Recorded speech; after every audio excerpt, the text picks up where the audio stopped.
What's up, guys? This is episode 5 of The Table. We are in stormy weather right now, and I think it's back to, a horrible drive up here. Yeah, no, I drove down to San Jose to drop off Ivy, and even Ivy was like, so we walked outside. She said, "Dad," she's like, "we basically live in a pond now." And I was like, "What do you mean by that?" She's like, "It's raining all the time. There's water and puddles everywhere." She says, "All the creek is now a waterfall." She's just like, and then we drive down, and she's like, "I'm really over this rain." I was like, "Me too, babe. Me too." Dude, the rain was so bad, my driver didn't come pick me up today. I know, I was about to say, dude. I had no driver. I was like, this guy, Ed texts me. He's like, "Dude, it's freaking Raman." I was like, "Why?" He's like, "I have to drive up this treachery now." Dude, he didn't tell me, right? Really? I didn't find out till you told me. Oh, I was Raman? like, So, Raman is not here for here's his this table. replacement. Right. We have a camera pointing at Mike today in replacement of Raman. But Raman, if you're listening, you done dolphin nosed up. I like this placement better though. It's gonna be good footage of Mike. Oh, yeah, it's all. We just need more footage of me. No, so real quickly, I just have to ask you, Mike. You're a boxing guy.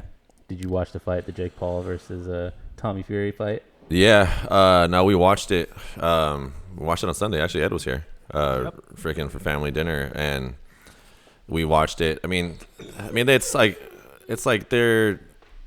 To me, it just looked like two amateur boxers. I see a lot better amateur boxers just in Golden Gloves tournaments and all the other stuff. Box way better than those two guys. I don't think. I mean, I understand why they have the hype that they have, and why they do it. I mean, they're fucking dolphin noise. That's the first time I've cussed in 2 podcasts. Yeah. So sorry about that. Damn it. But I ruined my streak. Now I got to go back to 0 days without curse words. But yeah, I understand why the Paul brothers are insanely smart in their marketing and all that they're doing, and you can tell that they're putting in work and everything like that. And obviously the younger Fury brother, he's still growing, and I think that dude's only 23 years old. 23, yeah. Yeah, so no hate on them. They're shoot, man. They made millions of dollars on that one, and they're gonna make millions of dollars on that rematch. So big ups to those guys. But again, the fight before them, with Badu Jack and stuff like that, those guys, that's an actual boxing fight. That was an actual real title fight, and what we saw after that was, in my opinion, for the hype. Yeah, but dude, they're out there making money. They're bringing more attention to the sport of boxing, which is, I think, absolutely necessary, and they deserve. The sport of boxing needs that. Because Floyd's out. There's not a lot of people besides Javante who's actually pushing out there. That's becoming more of a mass media type of person that's going to the general public. And the Paul brothers and what those guys are doing for the sport of boxing. Although a lot of the purists probably hate it. In the end of the day, that the sport needs, they need people who are going to push the envelope, and whether people like them or they don't like them, it's something that's necessary. Yeah, I feel like I don't know anything about that culture, but I feel like based on what everyone else says, he's almost like the villain that's motivating everybody to be like, "Oh, we need to beat this guy." Yeah. I get what they're doing. Yeah. No, it was fun. I actually didn't get to watch the other ones. I just watched the Jake Paul and the Tommy Fury one, which makes sense to watch. But I personally was like, they're just avoiding each other. It wasn't. I mean, you probably know better than me on the boxing stuff, but it was, as a viewer, it was a boring ass fight. Well, there's a simple thing when you see very skilled boxers get close to each other. They learn. If you look at Tyson, if you look at Tyson when he fought in very close quarters. They call fighting in a phone booth. He was striking in those moments very close, very very much in there, and using technique, cutting off, using his angles and everything like that. Inexperienced boxers tie up, and that's pretty much all that they did. They just tied up and all that the whole entire time. But anyways. Yeah, I mean, this is not enough of the WBO, HBO, Max Kellerman No. like thing going on right here, right now. But yeah, I mean, it was fun to watch. But It's entertainment. yeah, it was. I was not entertained. But Ed was here for the bone marrow. Yeah, I was just here to eat. All right. All right, so today's topic, we're actually gonna switch it up. We're going to pick one topic per person. We're going to go around the table. And this was actually spawned on by the last podcast with Ed. He said we're going to do the spin the bottle, which is we don't have a bottle, but, we're going to each pick a topic. So are we going to Rochambeau or how are we going to do this? Just start it off. We'll go that way. All right, Ed, go for it. What's your topic? Oh, so today let's talk about, we're going to still keep it business oriented, and we're going to talk about how we manage expenses in our business. So Mike, since you have the most established business, how do you feel you kind of balance out your expenses with the money you make, and kind of like how you decide, is this something worth investing in currently, or is it something I gotta wait on? So, I mean, I'm more of a risk taker. Buy it all. I mean, like I've like I watch no Went to the Apple store. oh yeah, hence all the new gear I got. But like I watch my sales trends. I know the margins that I have to keep my spending under. So I do watch it that way. I do kind of keep. So for me, like if there's no risk, there's no reward. But I'm also very like I know what my sales trends look like. I know what the market looks like. I know what businesses. And if I do like invest in a business or I do start a new business, I kind of look at what the market is, like the demographics, the spend rate, all those things that we're looking at before I actually do it. If it's something that and looks more on a positive, whether it's a vastly like undersaturated or saturated market, kind of depending on where it's at. If it does have some form of positivity to it, and I know that I can make some money off of it and get an ROI on it, then I'm willing to invest in those things. Like for example, like G brought up the Apple Store thing yesterday. Aaron and I function a lot on our phones with phone calls, videoing, social media, emails. I need to look at, if our phones start acting up a little bit, time to buy some new phones. Our podcast, the Drinks and Dogs podcast, we need a higher functioning computer in order to record things where we don't have any issues when it comes to computer shutting off, glitching out, doing all those things. So bought a new computer. I do spend. I'm not as frugal as like most people or some people are, but I've also, if I was as frugal as that and kind of managing, being a little more being more conservative, not taking risks, then I probably wouldn't be where I'm at today.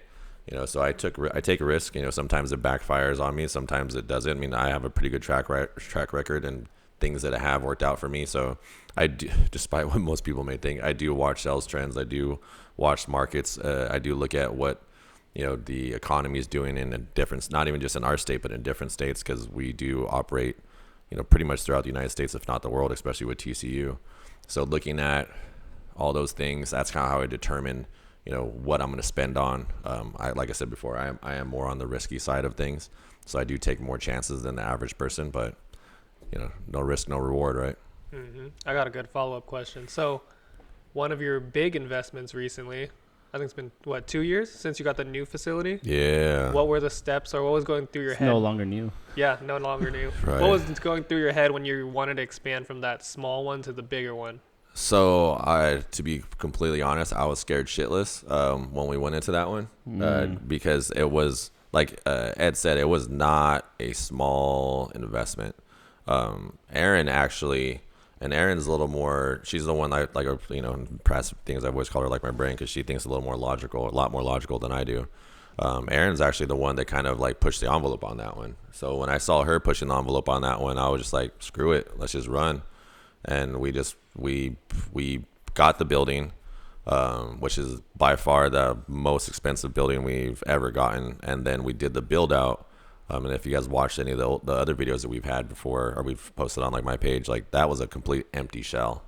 Like there was nothing in there. It was just a giant empty warehouse. So we came in with our contractors, Defina, the Defina construction company, Frank and them. Shout out to those guys. We came into there. I drew up a plan. Frank helped me kind of switch it up. Switch basically it was supposed to be the opposite side, so the hallway was supposed to be on the other side, and then we decided like, oh, Frank's like, no, it's better to do this one. So I listened to Frank because he's built out my forestry and he's done a bunch of stuff for us, and we switched it over to that side. We basically built three we built 3 buildings in one building, and then a giant field, and that was very expensive, but it was a risk, and I'm happy to say it's paid out. We utilize that as our main training facility. Mm-hmm. The Forest Street facility is now the day training facility, or going to be the day training facility. So everything worked its way out. I'm really happy with both buildings. There's still a lot of things that we have to do to the 110, the Cave 2.0 building, as far as the other side of the environmental room, but.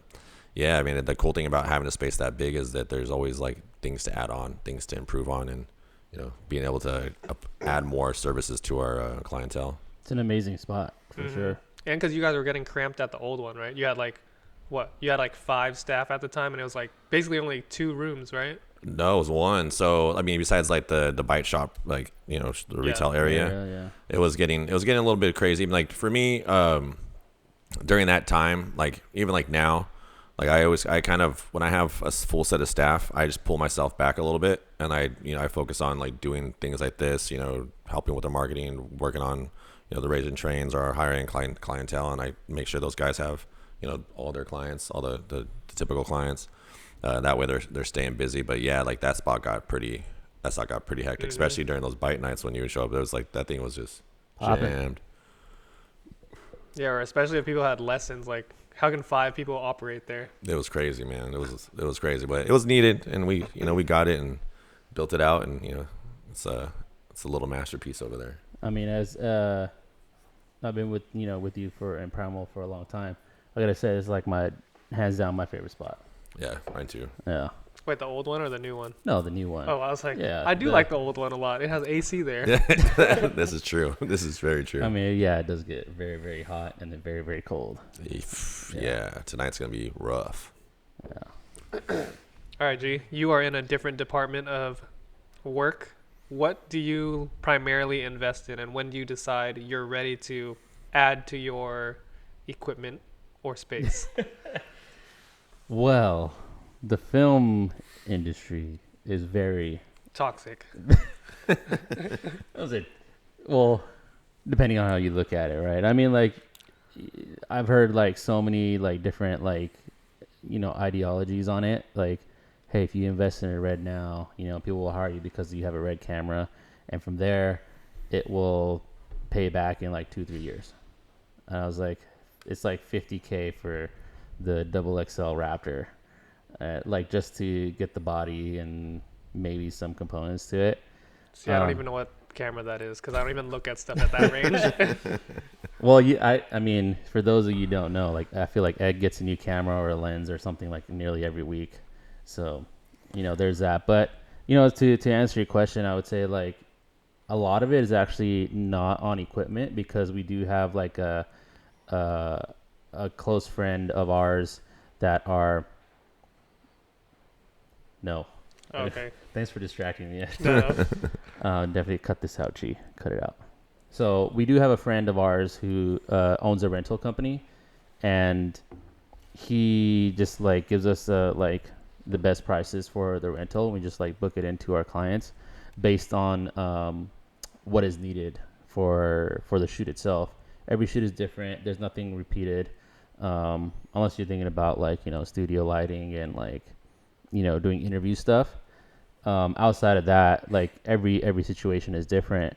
So most people know that these companies like Sony or Blackmagic or Red or whatever, they put out new cameras like every so often. Where I want to invest my time and money into is like all the other stuff that comes with it, like the boring stuff, as the film industry calls it, like tripods and lights and things like that. Those things you can never replace. Once you buy them, you have them for forever. But the sexy stuff is definitely the camera stuff. Where I actually spend a lot of my time and money into right now is the marketing side of things. That's where I want to spend money on, is because, Jay-Z said it best, like, if you had to do it all over again, you spend 99 cents on marketing and 1 cent on the product itself, right?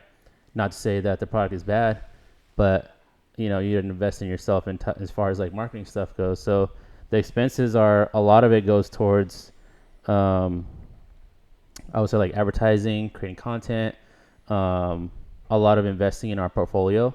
So we have a few shoots coming up that are going to cost money, like out of my pocket, to up our portfolio, to get the clients that we want, to get our upper level markets that we want. So it's a lot of that. That's where, we investing time right now. I think a lot of people miss out on the whole doing work for free or like as an expense thing, because upping your portfolio does make like a big difference. Huge, or especially yeah. if you're not even like at the level you're at, if you can produce stuff to show you're a higher level, then that will take you to the next level. But I think a lot of people skip out on that because they're like, oh man, I'm not getting paid for this, or I have to spend money on this. Yep, that's like something I've noticed that in the last few years. Yeah. Last few years, it's been like that. Like getting stingy with it in a sense. It's weird, man. Like, I mean, people are in a rush to get paid without being good at what they do. Like that's something like I look at it in like the way I learned dog training, right? Like the way I learned dog training is I gave my time in order to learn. Like you learn because you have to learn from people. You have to put yourself out there, and I think that's something that should be in like, it's in the same thing in the tattoo industry. You apprentice under. There's no tattoo schools. Like the only reason I know that is because I lived in a tattoo house for years. Hence why I look the way I look. But like I think that's something that's it's gotten more predominant, if that's the right word, over the last few years, and I've seen it even worse after COVID, when people started just getting free money and like all that other stuff going on. Laziness. Yeah, I mean everyone's entitled, and no one should be entitled, But I've definitely noticed that trend quite often, and I think it's important, like, because you got to get good. I think Ed might have said this before too. It's like, in the beginning, like, oh, you're like, everyone thinks like they're doing the greatest or doing like that, and then you find out later when you actually become good that you realize that you sucked. Yeah. Like, I mean, especially in like investing, in time into your craft, and like, specifically for film, like in your portfolio, I think the question is like, how does anybody know that you're good, or that you can execute this type of video? Yep. I mean, it doesn't get any more basic than that. Yep. So I think that's what we're spending our time on, and that's how we kind of go forward with that.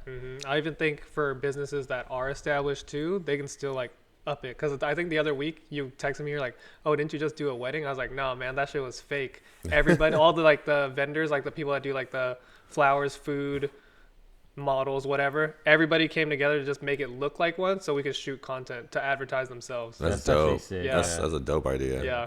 That's hell yeah. All right, and then I guess for me, since I have both the dog stuff and the photo video stuff, soon not to be the dog stuff. Yeah. Hey, I might transition out of this phase. All right, guys. I like how I look into the camera. I don't think it's gonna be for everything. I don't think that life is for me. The dog stuff. Unless it's self-running in 2 years. So that's the timeline you're giving yourself? It'll happen. He'll stay. But anyways, I think for my expenses, I try to be as frugal as I can, because I want to, like, since I'm still like starting for both of them, I want to keep as much as I can. But I've always noticed that once you invest in higher quality stuff that will actually last longer, and I'm not talking about cameras, guys, all right? I'm talking about dog stuff. So I started off with like a bunch of just plastic crates for all the dogs I take care of, but I've had so many dogs where they like shredded it or broke out of it. And I got some Rufflin crates. Those are the ones that are like good for car accidents and whatnot. My collection has 9 now, and each of those are $400 at least. So that was a good investment. I think for my like workspace, that scared the shit out of me too. Because that was the first time I ever rented like a space, and I definitely was like, man, I'm barely making like the rent and a little bit over. I think I just had to I had to push myself to work harder to like be comfortable. And then for camera stuff, man, it's never a good time to buy that stuff. Right? It's like Apple, right? Like next year they'll come out with the next iPhone. They'll come out with the new chip. They'll come out with the new laptop. Yep. So, I think I like how actually Mikey put it. It was like, hey, you need this now to run a business. You make that decision. not because you're like tech nerds like me and Ed. Yeah. Yeah. Well, actually, I want to be more like G because I've known you for like, how long has it been now? 3 years? I don't know when do we, It's been Yeah, a when we while. were 2 or Sorry, 3 TCU. years? Yeah. Well, Yeah. basically, for as long as I've known you, I don't think you've ever bought a new lens or a camera. yeah, because we rent it all. Yeah. So, G is the inspiration on camera stuff and And expenses and investments. For me, I think I did too many, like, I'm going to just buy this on a whim. But now I think I'm set with my stuff. So, my expenses on that should we stay have low. all heard that one before. But yeah, I think main point, just invest or like expend or invest on the stuff that's actually going to benefit your business and not just like, oh, I have the money, so I'm going to spend it and I could write it off, whatever. Because then that starts adding up and you start seeing a downwards trend. Man, I've seen so many people be like, yo, I'm going to get a G-Wagon. I was like, they're like, why? Because they're like, oh, because it's over like by law, it's like over like 6,000 pounds. Yeah. Yeah, so you can write it off as a commercial car. I mean, it's smart if you have it, but then you actually still have to pay for it. Yeah, I think also non-business people think you get all the shit for free. All right, so Next this topic. is your topic, Mike. Highs and lows of business. So I wouldn't even just say it's highs and lows in business. I think being an entrepreneur, you're going to deal with highs and lows in business and in your personal life, considering they all kind of correlate to do the same thing. So I guess my question to you guys is, how do you guys manage the highs and lows of being an entrepreneur in this day and age? Gee. You can change your whole answer now. No, yeah, because it's a different question. So the highs and lows. I mean, like Mike said, you're gonna have those highs and lows in business. It's just the nature of business. It's just the nature of being human.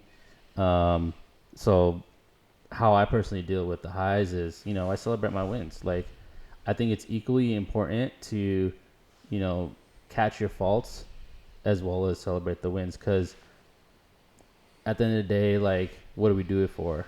Like, if we have some like wins for the business and like we're going towards the successes and the goals that we have, then it should be celebrated. I think it's part of like showing gratitude, and it's showing appreciation for not only what you personally have accomplished, but what your company and your team has accomplished too. It's a it's a celebration for all that. And as far as the lows go, the lows, I don't know if I've said this before, but I've had some real low lows, like low lows. Low. I've had months where I made nothing. Hell, I've had months where I made less than nothing. I've been in the red, and this was like, young, dumb, and stupid G, where it's like balls before brains.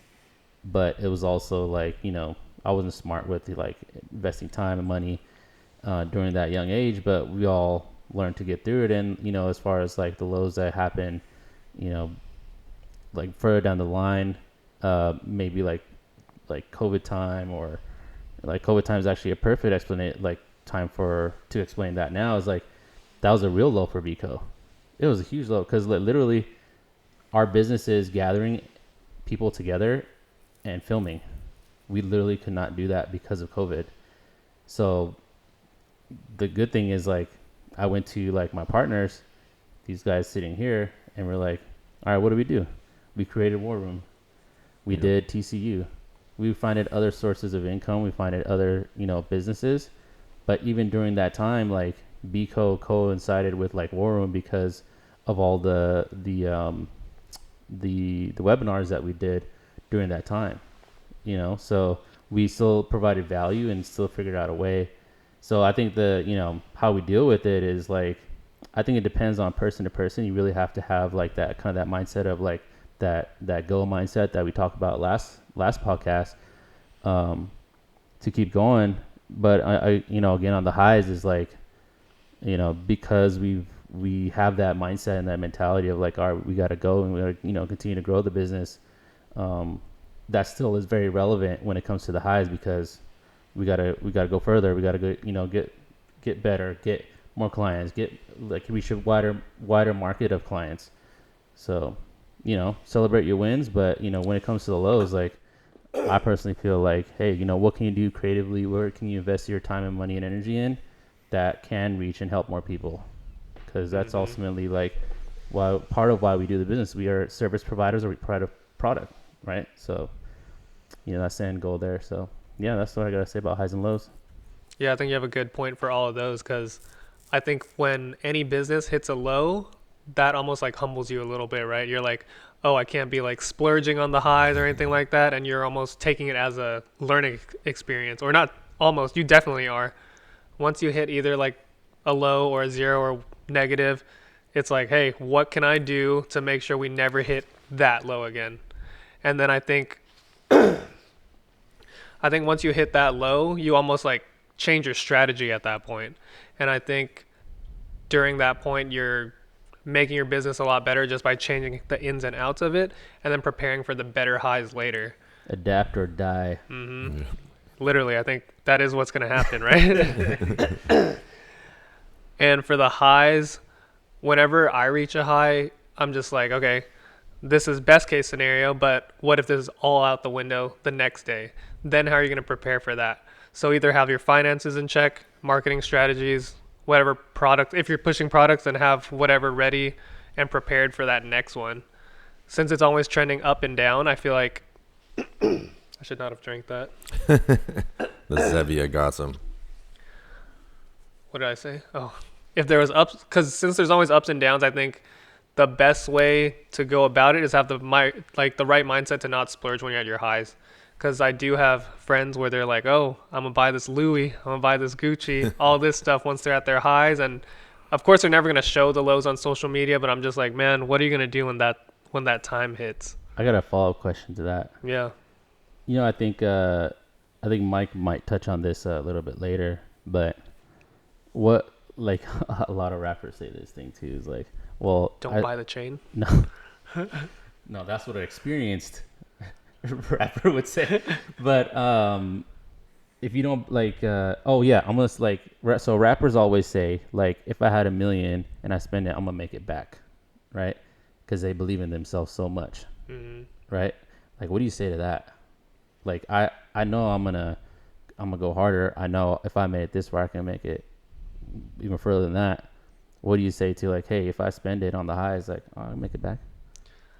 I think depending how your sales trend is going, right? Say, and I guess luck could be involved, because if I was to just think about music, some people that are one hit wonder, they do become a second hit wonder and then they die off, right? So okay. Yeah, I mean, it's like, it's kind of tricky because, like, hey, if you believe in yourself, I mean, don't spend all your money, right? Yeah. But like, if you have a value, like, I'm gonna show up to this no matter what, then I can get this like an AMG or a G wagon or whatever it is, like, it's not like, it's like that frugal mindset versus like, hey, I believe in myself, so I can get it. yeah, I mean, I think, that's just personality, right? I think there's some people that can go that hard, but I think for me, I'd rather be like, I'm gonna prepare for the worst case scenario just in case. Yeah, so it depends on the person, you said. Yep. All right. Yep. This is my turn. Yeah, you're the Mike Jones, the rapper we're talking about. Yeah. Hey, I'm wild, but I'm smart. Yeah. In certain Think senses. about it first. Yeah, I mean, shoot, I can't say think about it. I got like 4 cars in there in the front yard that probably cost more than people's houses. Tell us what we got out there. Tell us the lineup. Tell him, Mike. Tell him. No. Managing highs and lows for me, so I've probably said this a bunch of times already, but business is personal to me. And like in everything that I do, business is personal to me. My personal life coincides with my business life. A lot of times people say like, hey, like don't, you should separate the two so you're not taking that stuff home or whatever it may be. But I'm very much the type of person that everything that I do is 100%. Like no matter what.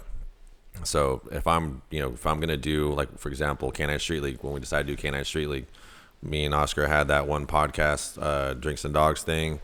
A week later we had a logo. A month later we had our first certification.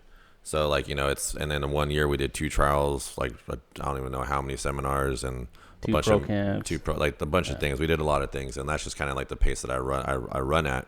And it's because, the reason I'm able to run at that level, especially on highs, is because I'm emotionally involved. I don't leave business at the shop. I don't leave business after the meeting. I don't, business is still, besides, let's say I have my daughter with me, and, me and Aaron, Ivy are together.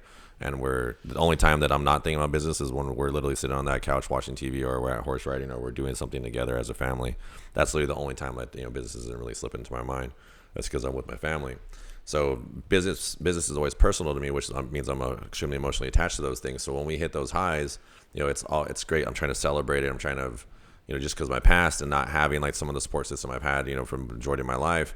And, even in the past in my business, we're having, people who, when we went through the lows, when we lost like hundreds of thousands of dollars at Bascom and Campbell, when the city kicked us out of that, and, a couple other ventures, a lot of people would have crumbled from that. But because I'm emotionally attached to that, and I'm the type of person that's like, I have that grit where I'm like, okay, I got to keep going, because I got people to, provide for. I got people to protect, because I don't have a fallback plan. I don't have a family that I can go stay at their house. I don't really got places I can sleep on couches. I am my own fallback plan, so I got to make sure I keep going. So when those lows hit, like happened in Baskin when I was sick, and I also lost all that money. And I was talk about being in the red. I mean, shit, that was, I'm sure, like, if there's a color other than red, I was in that color. How long did it take you to recover from that? So kind of what you talked about, like I switched our marketing plan a little bit. I kind of just dug in deeper and just like planted my heels in and just dug in, and we started hitting it hard. We started going harder into the social media. We started, doing a lot more guerrilla marketing once we moved into Morgan Hill. And we were at the shop from I don't even know, from 9 a.m. till like 2 in the morning. There's points in times where Aaron and I had to actually like sleep in the hotels because we were too tired to drive back to our apartment. So we were doing like that, and it took us probably about a year. To get back on our feet. And then even at that point, I still had to pay back a lot of past due rent and stuff like that. So it took, to get back to the point where we actually had some money in the bank, to where I wasn't wondering like, okay, how am I going to feed, my fiance? How am I going to feed like myself? How am I going to be able to take care of my daughter? How am I going to be able to do those things, pay my family support, all those other things? So it took a little while to come back from that. But that was a real big low, like, the one thing is that like these lows have taught me is, it's okay to go into lows. You're going to go to lows, especially if you're an entrepreneur, and especially if you're the leader of your company. You're going to go into the lows. And the thing with the lows is, feel it, deal with it. It's okay. Understand that it's fine. You're not alone, even though you may feel like you're alone, because it is a very lonely space when you are an entrepreneur, no matter what you have around you. Like I think like Kanye would even said, like one of his songs is like, ever feel alone in a room full of people? Like, that's being an entrepreneur. Like, you're gonna feel like that. This is why we do the table, so people can understand all the different thought processes that go into being an entrepreneur. So minimize your lows. Build that grit. When you're in that low, use that. Bank it. Put it in your mental memory. Like, understand, use that how you felt during that period in time to help fuel you when you're at those highs. Because when you're at those highs, you're going to want to use all that pain, all that suffering to push you to the next level. Because every time you go through a low, that means you're getting ready to go to that next level. You're going to go through something because you've already endured this one portion in time of your life. And now it's time to go to the next portion of time in your life, which is going to be bigger. I use that all the time. Harder. Yeah, I use that for myself. I went through a fairly mental low, not a really business low in the last like month and a half. But I use that to be like, okay, cool. Now I went through that, a different version of that. Now I'm going to maximize my high, and now I'm going to make it even bigger this time. And now I'm equipped with a whole new set of tools from that low, to maximize this whole other part of my life that's coming now. That's why I said before, like, when we were talking about, like, when the text message was like, oh, Mike's back. I was like, no, it's like Mike 10.0 or whatever, because season 10, season 10, dying to live. But it's like one of those things. You're gonna go through it, but it's important to minimize your lows, maximize your highs. Use the depths that you saw in those lows to help you to get those tools, that grit that you built during that time, to get to the next high. And understand it's always leveling up. The time, or what is it? it's always the darkest before the light. I mean, I actually personally love what you said about tools. Like, I don't think people who like give up easily when they're in the business, it's the people who outlast everybody. I feel like is like the best type of business just because they learn so much along the way, and you get more and more tools with your lows. Like Yeah, I think that's such a gem of a thing you said there, and I had to highlight that. That's not small. That's a big thing. yeah. I mean, you learn more from your losses than you do from your wins. So, last topic. The ball has spun my way. The proverbial bottle has spun my way for this topic. I think it's kind of a fun one. A lot of people in my family and friends like ask me this question. Is like, gee, you have like 3 businesses. How do you manage the time to do it all? So, I think we all have 3 businesses. Well, Ed, I feel like has 4 because he does dogs and video all the same. So, I'm gonna go with Mike. How do you manage to do all these things? Actually, he got an easy one, man. He got a personal assistant, Well, I actually a scheduler. no. I sent Mike this thing on. I was like last week. It's like if you ever date entrepreneur or a hustler, you automatically become the assistant. He don't even know what's on his schedule. No, it's. I mean, I guess the way that you would, I mean, because I've been doing this for a while. Like I've been doing this for like a long time now, so I've always had a bunch of different companies at all the different times. And kind of what I mentioned before when I was talking about managing highs and lows, like business is like very personal to me. So I from the moment I wake up to the moment I go to sleep, I'm working. Like I don't have a 9 to 5. I have a open my eyes, close my eyes. Like that's kind of how I run everything.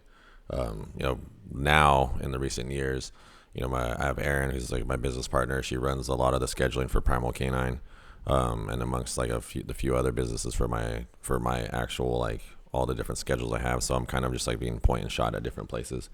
The benefit that I have is that I don't really believe in balance. Like I believe I'll have balance when I've accomplished everything I seek to accomplish and when everyone who depends on me is set.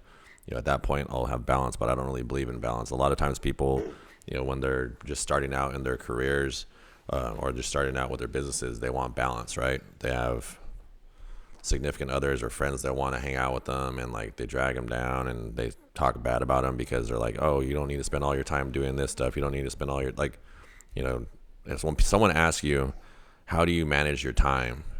I ask them, how are you managing your time? Why are you only doing one thing? Damn. Like, why are you only doing this? Like I manage my time by utilizing my time. Like I manage my time by getting my ass up early in the morning, doing the things that I need to do to get myself mentally right. The next thing I do is I either find my daughter, get her ready, put her in school, and as soon as I drop her off at school, I'm on the phone. I'm calling you guys. I'm bugging people for media stuff. I'm kind of creating different things. I'm training a dog. I'm working some dogs. I'm filming a course, or we're doing a podcast, or whatever it may be.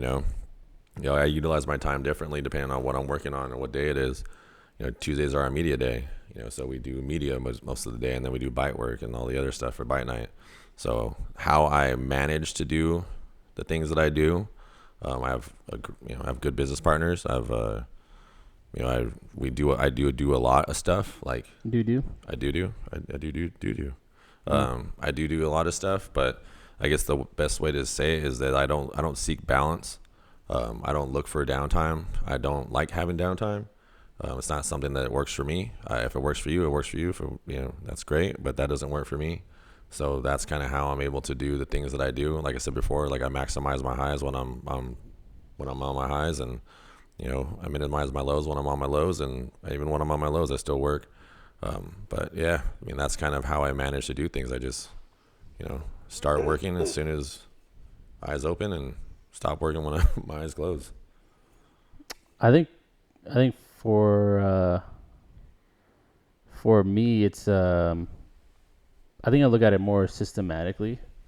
Like this is maybe more technical. Like like for the most part, it's very much just kind of similar as you guys, and I think that because like Mike will call me at like 9, 10, 11, 12. Like we got some ideas, and yeah, like if they're cool ideas, like which most of the time they are, not down You your got a pretty good record. we do it, but as far as managing the time, like, as far as like what you said, like, oh, like what are other people doing with their time, et cetera, is like, I think I said in the last podcast, my own mom was like, you work too much. I was like, man, like, nothing against mom. I love my mom, but her expectation of, spend time with family and, do something fun. Go spend time with, like, family, not like, my mom and dad, but more like, my uncles and my cousins, or just have like that downtime. And I do have downtime, like, in a couple of weeks, like me and Jyoti are going to Napa because of her sister's birthday. And that's downtime I'm scheduled for, But the thing is, like, how do we, like, this is a fun question for me, because how do you manage all that is like, for me, I approach it a little bit more systematically. I use the tools at my disposal. Like, I don't have, and this is nothing against Mike here at all. Like, I personally don't have like a, like a GM or your business partner yet. Right. Like, definitely like goals, but for me, I rely on the tools that are out there. I like to think of myself as like kind of a techie in a sense. I mean, we are in Silicon Valley, and you look at the setup. I mean, I knew like when Mike was like, "Hey, we should do a podcast," I was like, "Yeah, we should get this, and this," and like, you know what I mean. So the tools I use are like, I use Google Calendar.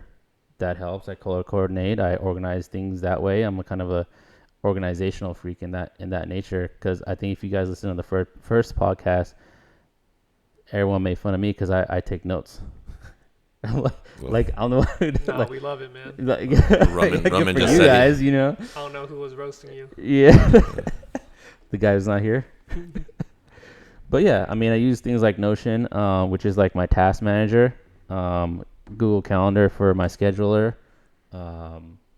I actually calendar in time to plan for shit. Like, I think that's like such an underrated thing. Like I know, like, for if you don't like have like admin time, it's really just admin time, right? Like, this and this time I need to do this and this time I need to do this, and it's not to like, most people like skip that part of it. It's like, if you don't plan, you plan to fail type of thing, right?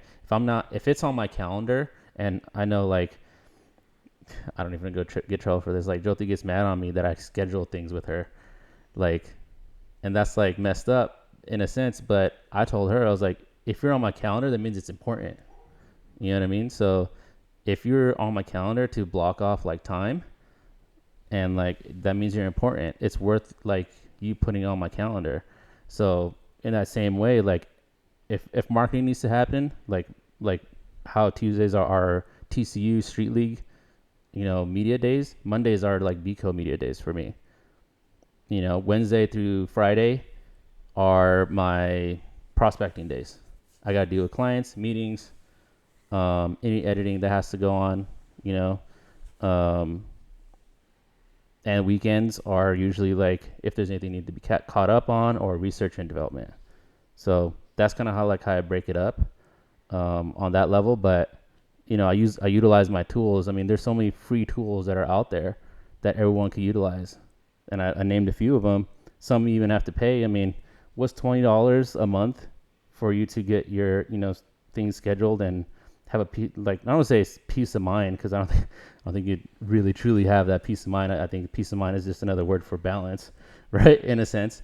But there's so many tools that are out there that you can utilize. Like, you not managing your time correctly it's almost a mindset thing. It's you have all the tools, you have all the things to to do the things you want to do.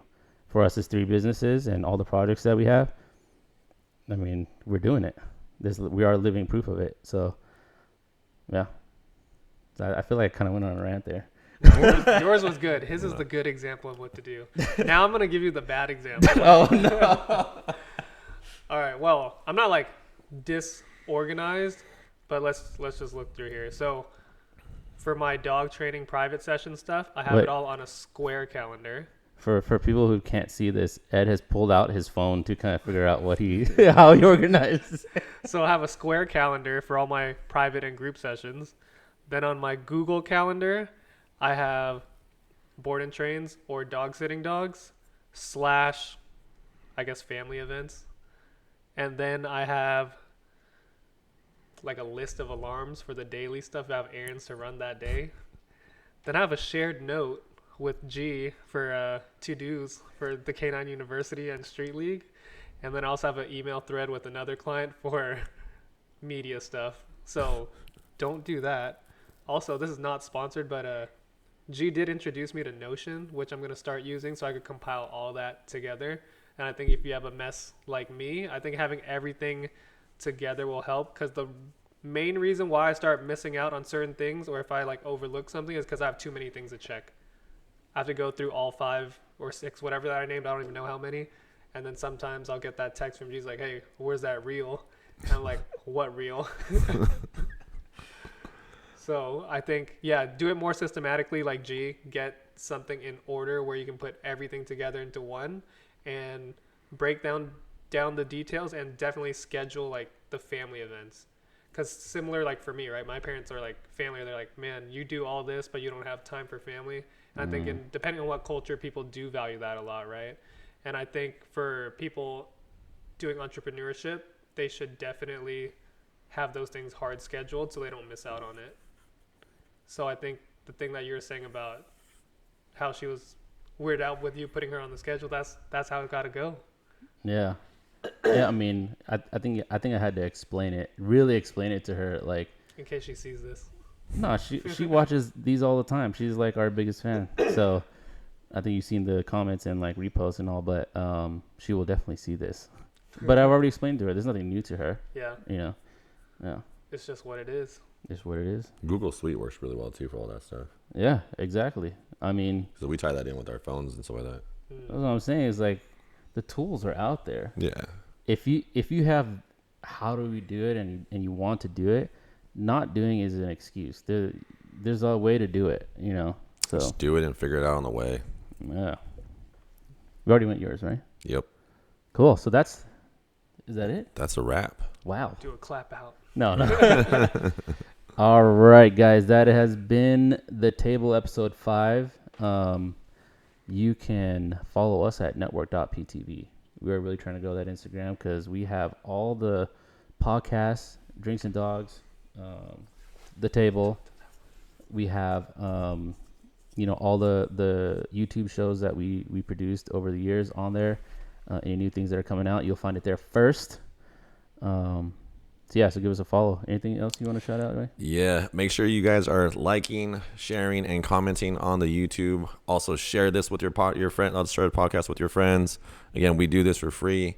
We do it for the love of the game and helping other entrepreneurs out there. So make sure you guys are sharing this with everybody. But yeah, guys, that's it for me.